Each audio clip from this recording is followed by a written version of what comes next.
Welcome back to Talking Sports with Brandon. This is the Week 13 NFL preview video.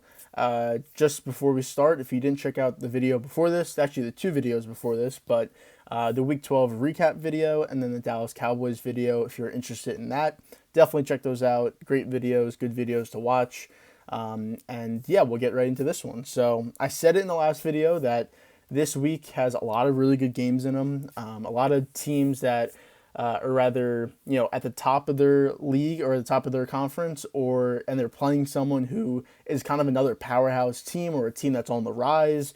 Some good matchups between head coaches and teams that we've seen in the past play against each other in some really good games. So it's going to be a good week. There's definitely good games, like I said, and I'm filming this on Friday, so the Thursday night game did happen. So I'll just quickly talk about it.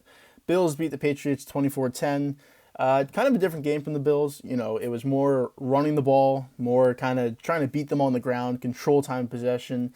Not any huge plays they made. The one big play that they did make was actually called back on a holding. It would have been I think like a 45-yard touchdown to Stephon Diggs, but it was called back because of holding. So other than that, it was kind of just methodically moving down the field. Allen only threw for 223, so it's not like he lit up the Pats defense. But again, they didn't really ask him to. It was more trying to get the ground game, which definitely was working. I mean, they had 132 yards on the ground. Now, they only averaged 3.6 yards per carry, but still 130 on the ground. Cook had 14, Singletary had 13 carries, Allen had 8 carries. Like, they were definitely trying to go more ground game in this one, and it worked because they weren't scared of the Patriots offense or anything, but I think they wanted to just do a little different style of gameplay than they're used to, where it's not running the ball that much. It's probably around 20 to 25 carries, and most of that is Allen, and then it's him probably throwing 40-plus times a game. So they went a little different with their play style. It worked. It didn't matter. I mean, the defense held up their end of the bargain anyways. The Pats offense didn't do much. No turnovers for them, but it just had nothing going. No guys were open downfield. Everything was short and underneath, and even then it was tough because the Bills' pass rush was getting through every single time. And that's without Von Miller. He didn't play in this game. He's actually on IR. So that was, I talked about that in the last video that he did get injured, and it was confirmed that it's nothing too serious because it does look like, he'll be on IR, so he'll miss the next 4 games. And obviously, this was the first one. But it seems like he should be able to be back for the playoffs. Maybe not 100%, but definitely better than if they tried to let him play or anything like that. So he at least will be there for the playoffs, which helps. But just saying some stats for the Bills defense. I mean, they had 4 QB hits, 6 passes defended, 4 TFLs, only 1 sack. But if you watch that game, it just felt like they were all over Mac Jones. He was scrambling either way almost every single time he dropped back. So they played a really good game. And Bills moved to 9-3, Pats 6-6. They really needed that one. You move up to 7-5. You're definitely looking at a wild card spot, if you can finish out your schedule the way that you want to. But at 6-6, it's going to be tough. The offense just isn't there, despite the game they had Thanksgiving against the Vikings, where Mac Jones threw for 382. That kind of seemed like an outlier, and I think that this game proved that. Their offense isn't that explosive. If Stevenson's not doing much on the ground, the passing game won't be open. And even when he is doing stuff on the ground, the passing game is not that open anyways. So, them being 6-6, it's going to be tough for them to potentially get a wild card spot. There's other teams in their division, other teams in the conference anyways, and it's going to be tough. But the Bills, 9-3, they're going to be rooting against the Dolphins this week, and that's a game we're going to talk about. That was one of those games that was a highlight of this week, is the Dolphins game. They played the Niners. So we'll talk about it a little bit later in the video, but they're going to be rooting against the Dolphins in that game. But that was a Thursday night game. We'll move into the Sunday games and the 5 picks. So first one, Browns, Texans. This one I was going to talk about anyways, but I actually did decide to pick this. I went Browns -7. And this is obviously the return of Deshaun Watson. So I talked about it in the last video that, the way that the Browns season has gone so far, being 4-7, it could be a lot better of a record. There's a lot of close games in there. There's games they probably should have won that they just didn't. And there's also some games that they probably should have lost that they did win. So I guess you could say it maybe evened out, but they should be better than 4-7. Their offense, even without Watson, I think Brissett did a pretty good job. I think they're in the top half of scoring touchdowns offensively in the league, and that's pretty impressive. I think it's even top 10, I believe it is. So the fact that they even haven't even had Deshaun Watson as quarterback for those first games for them is very impressive. And now with him being back, let's see how the dynamic works, because he's obviously a better quarterback than Brissett, and his arm talent and his ability to get guys open, you're gonna see how that works in the offense, because they've just been relying so much on the run and play action. At some point, if you can stop that run, which has been the case these last couple of weeks, the Dolphins game, they had no run game, and then the Dolphins got out to a big lead. The Bucs game, they really had no run game. Even though Chubb did get a good box score, it really wasn't that impressive when you were watching it, and they had to come back to tie that game to send it to OT. So I think that with Watson now in there, you have to respect the pass way more because of obviously the talent that he is, and I think the run game will be even more open because you got to worry about the pass with Watson. So I want to see how it looks. Maybe the first game won't be pretty because he didn't play obviously so far this season and all of last season, so it's been a long time since he's played. But the guy that we saw play in 2020 was a top 5 quarterback. So, and that was on a Texans team, which obviously, ironically, that's the first team that they're playing on the road. But that was on a Texans team that went 4-12, was not a good team. They really had no one on that team, and you look at his stats, I mean, he was incredible. So, I don't know if it's going to be the first game back that he looks that great again, but I think it'll look pretty good. I do, We'll see how the offensive line looks, though. They're a little beat up. They haven't been great so far this season, but with a guy who's that mobile as well, like that's the thing. Like, despite the arm talent and the stuff that he can do throwing the ball, he can move, he can run, and you saw that in Houston when he was there, where they didn't really want to run him that much because he was their only player, but in times where he had to run, like he could get touchdowns, he could run for you. He's not going to go for 80 plus yards every game, but he can give you 40 to 60 yards and potentially more because he can scramble out of the pocket. So that's going to be a game to look at. It's in the 1 o'clock window. Obviously the Texans are 1-9-1, but just to see how he looks. Again, it's been like 2 years basically since he's played. And who knows, maybe they run the table, maybe they can get a playoff spot. Yeah, it's a potential. It's tough, but it's potentially there for them. But being 4-7 is definitely a long way to go. Even if they were 5-6, it would still be tough, but you have a way better odds if you're 5-6. But 4-7 is going to be tough. But that's the first game. Again, I don't know how good he's going to look, but -7, I think they should be able to cover that. Even if Brissett was playing, I think they would be able to cover that. With Watson, I don't think there's any doubt. So that's the first game. Titans-Eagles, second game. I'm going Tennessee plus 4.5 on the road against the Eagles. So I think it's going to be, these are two teams that are, I think, somewhat similar. I mean, I think the Eagles are better, but they want to run the ball. They want to go ground and pound. I think the defenses are pretty similar, where that front four for the Titans is very good. And we'll see about their injuries and what they look like for this game. That definitely is maybe that could change things. But assuming that most of their guys are healthy who should be playing, especially Jeffrey Simmons, that's going to be a tough front four to run against. And you kind of see it in some of the stuff that you're seeing throughout this week about, are the Eagles going to have to go more passing, because that is the weakness for the Titans. And you would probably say yes, but at the same time, and the Eagles want to run the ball. And despite what they might say, despite what they might do in games where they come out passing 3 straight downs, or they'll come out in the second half and want to pass it despite the run working, I don't know why they do that, and that's something that could definitely come back in the playoffs, where they get a little too pass happy, because despite Hurts' stats maybe through the air and how he can throw the ball, he's not that good of a thrower.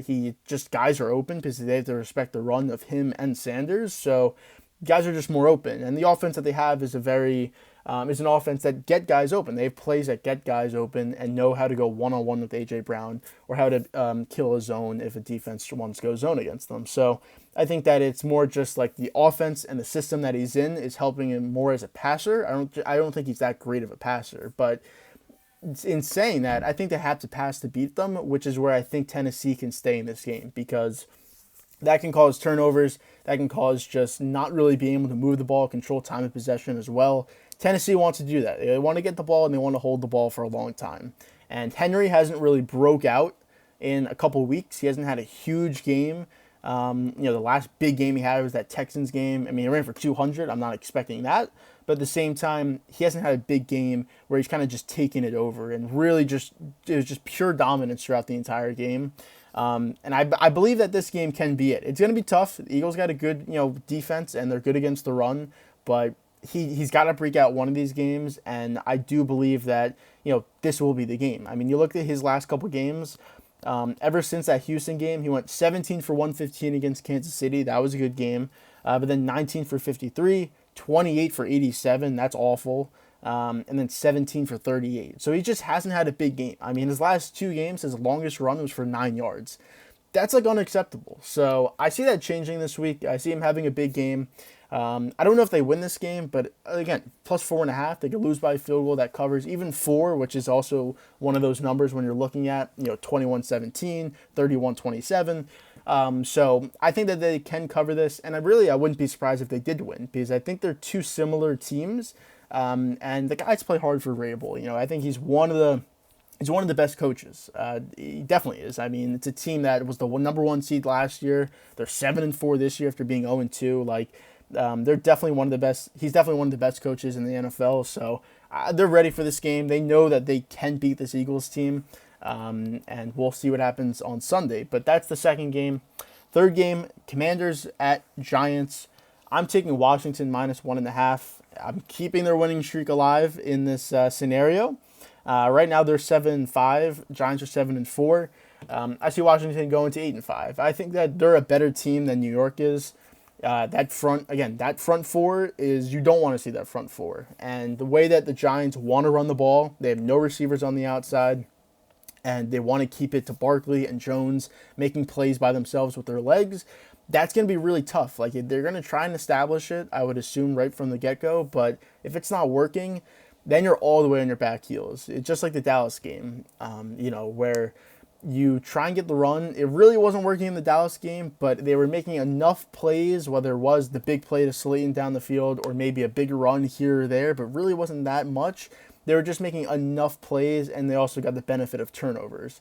If they're not causing turnovers on defense and they don't have the ground game working, I don't know how they move the ball. I don't know how they score points. If they're not getting short fields, if they're not getting big runs from Barkley, I don't know where they go offensively. So I see Washington as a more complete team in the general sense between those two. In terms of a Dallas or a Philadelphia, they're not a complete team. But in terms of the Giants, they're more of a complete team than them. So I think the running game has been really good lately with Robinson and Gibson. That's a good 1-2 punch. Heineke hasn't been making mistakes. When there's a game that he does make mistakes, then they'll probably lose, because that's the way that their offense needs to be. It means no mistake prone and no turnovers. So if he can just keep doing that and just play within the offense, get the ball to your guys that make plays, and the defense steps up the way that they have been recently, I don't see them losing this game. And it's 1.5, so most of the time you're going to win a game by 2 points or more. Obviously you can,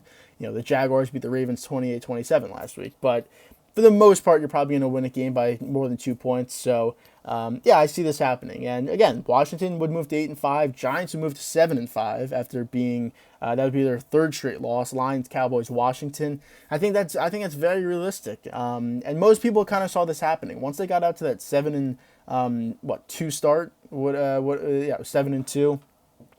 I don't think people expected that at all. But then you look at their schedule for the second half, and it was a lot tougher, considering the fact that they were winning all these one-score games, one-possession games, barely beating the Panthers, the Texans, coming back against the Ravens, the Jaguars. They were barely beating these teams. And then you look at their second half schedule, and it was a lot tougher. And if they won that Lions game, maybe it'd be different, but they got blown out. Cowboys game, the second half was a blowout. You have this game, you have the Eagles, you have Washington again, you have Minnesota, you have Indianapolis, which who knows? I think that's a pretty even game, to be honest. And then you play the Eagles the last week. That may be, they may have the number 1 seed wrapped up, and you can they're going to play some backups, or only half, they're going to start Hurts for a half or something. But so you could maybe get a free win, and maybe that, leapfrogs you past someone and into the playoffs, but still, you got to win at least 1 or 2 of these games before then. And if they don't win this game, I don't know if they do win a game. Maybe the Colts game. But even then, I don't know if they do. So we'll see what happens with them for the rest of the season. But that was my third game, Washington -1.5. Fourth game, Seahawks, Rams, -7. Seattle is what I'm taking. Rams have no Aaron Donald. They have no Matthew Stafford, who actually cleared concussion protocol. But is there really a reason to play him? You're 3-8. You have no first round. I mean, you have no first round pick. So I guess it's like, I mean, do you really want to give the Lions a better first round pick? But at this point, are you risking a $40 million a year quarterback for trying to make their draft pick worse? That's not going to happen. So he doesn't look like he's probably going to play the rest of the season. He's definitely not playing this game. But so no Stafford, no Donald, no Kupp, obviously, no Allen Robinson as well. They just have no weapons on their team. No one. Defensively, even with Donald, they weren't that great anyways. But obviously losing him, you're going to be even worse. So Seattle, they've struggled running the ball the last 2 weeks, and it's shown. When the Bucs game, they couldn't run the ball at all. They'd come from behind, and that's what they do not want to do. Raiders game, they were in the game. It was back and forth, but they still couldn't run the ball, and that affected them because you're forcing Geno to throw the ball. He's going to make mistakes. He's going to throw picks, which is exactly what happened. And obviously they lost that game in OT. So this game, you're playing a really beat-up team, a team it's playing bad anyways. And it is going to be John Wolford who's going to start this game, not Bryce Perkins. So maybe that's a little different. It's a guy who's at least a little bit more capable as a quarterback. So maybe they're a little bit better offensively, but even still, like I said, where are the weapons offensively for him anyways? So as long as Seattle's pass rush can beat this terrible offensive line, which they should be able to do, I think that as long as Seattle scores more than 17, 20 points, they win this game. I see the run game working for them. Kenneth Walker's had two bad games in a row. Despite 2 touchdowns last week, he wasn't good. So I see the run game working for them. Get a lead, play ahead. That's where they want to be. They want to go play action. They want to get guys over the middle. They don't want Geno dropping back and throwing deep every single time, trying to make plays by himself. That's not what they want. So I see Seattle winning this game. Cutting that losing streak off at 2, getting to 7-5, staying in the hunt for a wild card spot, and winning by more than 7. That's obviously the key for this pick. So that's my fourth game. Fifth game, Chiefs at Bengals, -2.5. Kansas City is the line that I am taking. This was another one of those games where obviously a rematch of the AFC Championship game last year. Bengals come back on them, win in Kansas City. They played in the regular season, which was a crazy game as well. The Bengals did win. It was, if you remember that, they were at the goal line for what felt like 10 plays in a row, where they finally kicked a field goal to win it. And so, the Bengals, they kind of have the Chiefs numbered maybe a little bit. Kind of like Tennessee, where Tennessee couldn't beat them in the playoffs, but they could always beat them in the regular season. Obviously, Cincinnati did beat them in the playoffs last year, but they do match up pretty well with them. And Jamar Chase is returning for this game. We're not sure on the amount of reps he's going to play. It doesn't seem like he's going to be 100% playing every single snap. So we'll see how many he does play. We'll see what he does in those reps as well. But and same with Joe Mixon. He's in concussion protocol still, so we won't know probably till Sunday, maybe Saturday night, exactly the condition that he's in, if he can play or not. But even without those two guys, they can still put up points. I mean, T. Higgins has been good. Tyler Boyd, Samaje Piron's been really good as a backup running back for Joe Mixon. So they can still put up points, but obviously having those two guys, you're going to need it against Kansas City. Despite not blowing the Rams out last week, they did just enough. They did what they needed to do against them to win, but we know how explosive they can be and how many points they could put up just like that. You could ask the Raiders from earlier this season where it was 17-0, and then the Chiefs scored 30 points. So we know what they could do when they are on, and I would expect them to be on. They don't want to lose again to the Bengals. Like I said, they kind of have their number. That's kind of the stuff that's in the media about how the Chiefs they can't beat the Bengals and what kind of happens with that. So I think the Chiefs come out for this game. They are on the road. It is going to be in Cincinnati, and it's going to be a big game. But I see the Chiefs winning this game. I think that they kind of just prove to the Bengals that they are the better team. And they are. Truly, they are the better team. Even with Chase and Mixon potentially being back, they're still the better team than Cincinnati. And I think they proved that in this one. So I've done -2.5, and that's my final pick. So just to recap them, It's Browns, Texans, -7 Cleveland, Titans, Eagles, +4.5 Tennessee, Commanders, Giants, -1.5 Washington, Seahawks, Rams, -7 Seattle, and Chiefs, Bengals, -2.5 Kansas City. So the other games from this week I wanted to talk about would be the Dolphins and the 49ers. So again, you have Mike McDaniel, who came from the 49ers, obviously worked under Shanahan, and was a big part of their run game and just the formations and the schemes that they did, kind of the intricacies of what they did was a lot of Mike McDaniel. Definitely Kyle Shanahan too. He's obviously the head guy for that, but Mike McDaniel was a big part of that. And you see it in Miami. I mean, again, Tua in a game he has started and finished, has not lost a game so far this season. And again, it was like 8 games last season, or 7 or 8 games last season. So it's been a while since he's finished and started a game that he has lost. And it's Mike McDaniel. You just see how different the offense is compared to last year. Guys are open. Again, you have Tyreek Hill. It helps, no doubt. But guys are just open. The run game, which isn't a big part of the offense, but when they do need it between Wilson and Mostert, it's there and it works. And it just provides that extra cushion, extra protection for Tua when he does drop back and want to throw deep.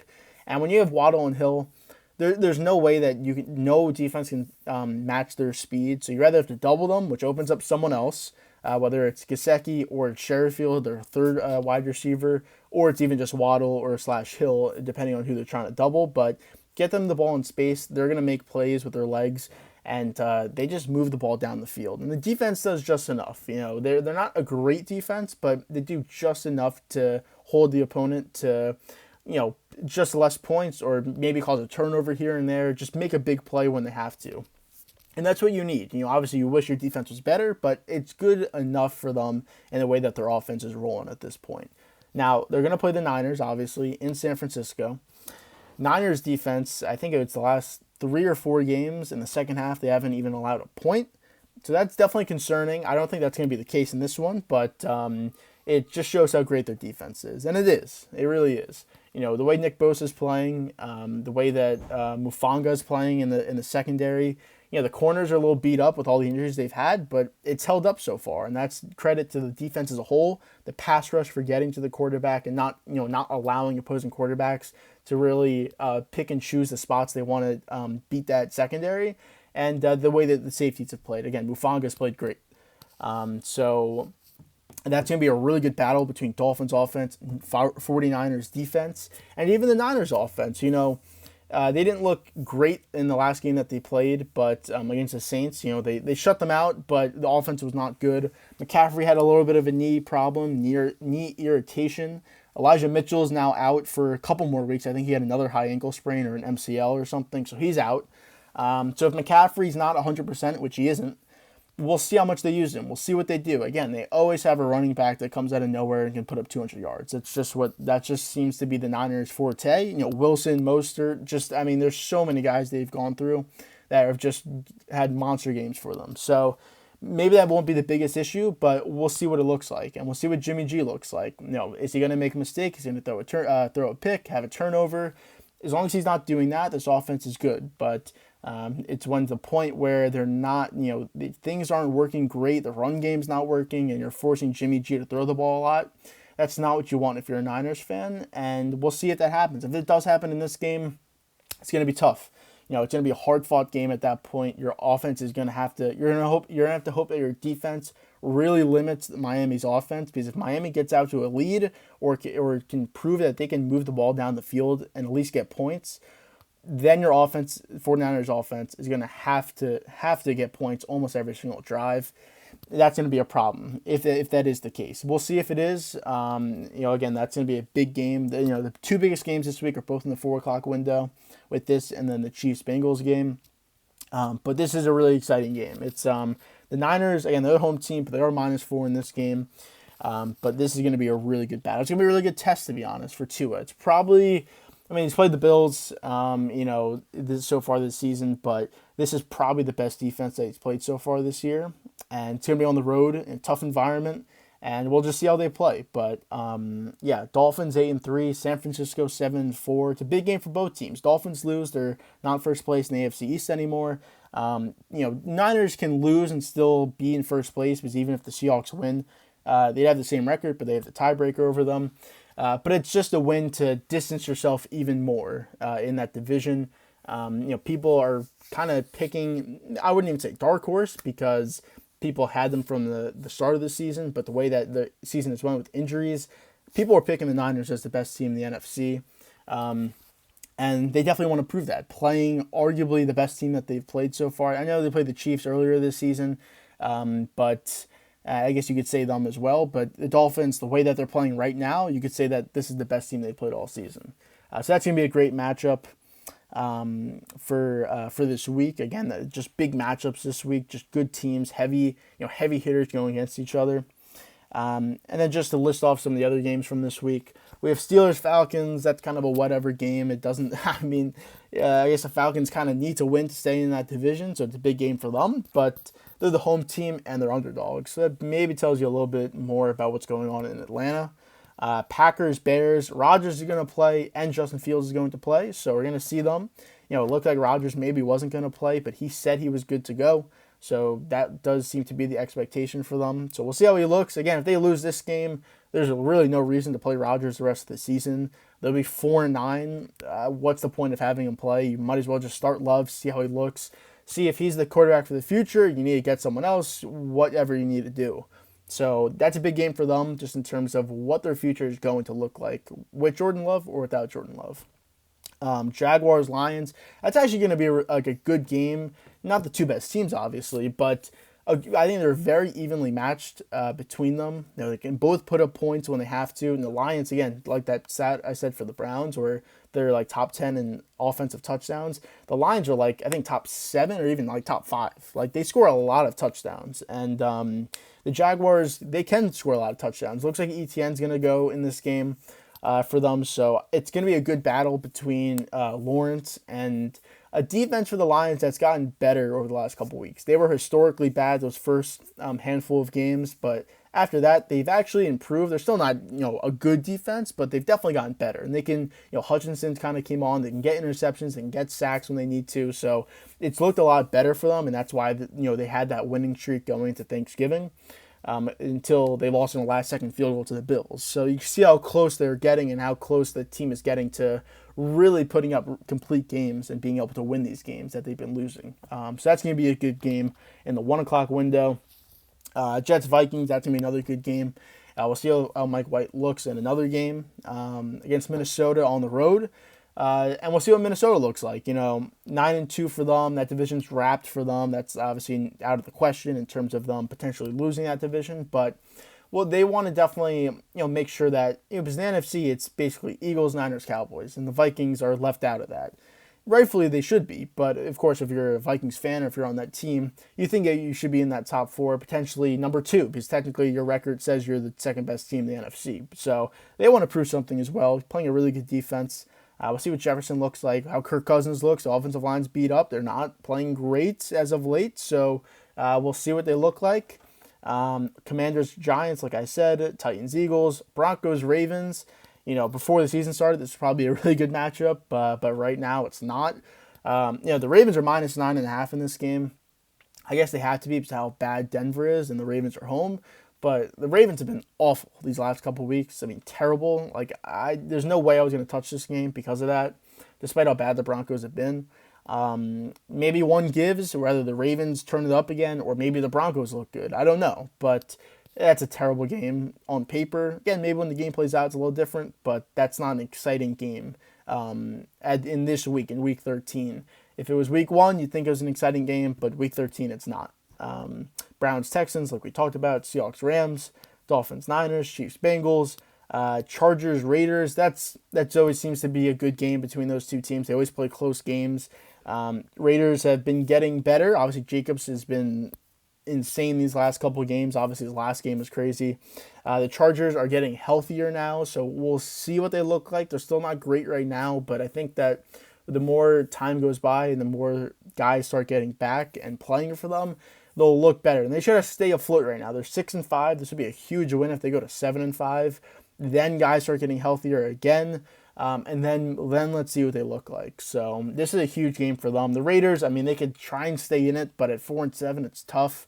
There's a lot of teams ahead of them. There's teams similar to them like the Browns. So it's, obviously they want to win it, but the Chargers win this game, it means a lot more to them, in my opinion, than it does to the Raiders. Saints Bucks is the Monday night game.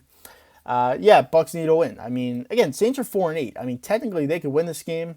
They tied the season series with the Bucks. They could both. I mean, I guess the Saints would be 5-8. The Bucks would be 5-7. But they'd be right there. And then who knows if the Falcons lose, they're 5-8. If they win, they're 6-7. That's getting close. If the Saints win on Monday night, that division gets a lot closer than you would have thought. But if the Bucks win, they go to 6-6.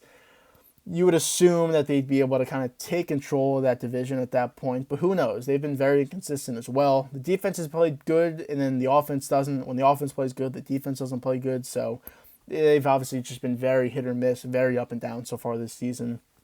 So we'll see what happens in that game. But the Sunday night game is Colts-Cowboys. Talked a little bit about it on the Cowboys episode, so like I said, definitely make sure to check that episode out. But yeah, Colts, obviously, the way they looked against the Steelers last week, Matt Ryan is a statue back there. The offensive line's a little beat up as well. You need a big game out of Jonathan Taylor. If he's not going to have a big game, it's going to be a long game. Even if he does have a good game, it's probably still going to be a long game. Cowboys are rolling right now with the way the defense is playing. The offense, no turnovers for the offense, and it shouldn't be a problem. But you can't let them back in the game because that's where the Colts, that's where they want to be. They just want to be in the game to have a chance. And the Steelers let them have that, and the Colts almost made them pay for it. But obviously the Cowboys are a better team than the Steelers, so it shouldn't be a problem. But no mistakes, no turnovers, and it won't even be an issue. But those are the games from the week. I thank you for watching. We'll be back after Week 13 to do our Week 13 recap video. And talk about the Cowboys game as well. So definitely check those out. Stay tuned. And like I said, thank you for watching, and I'll see you in the next video.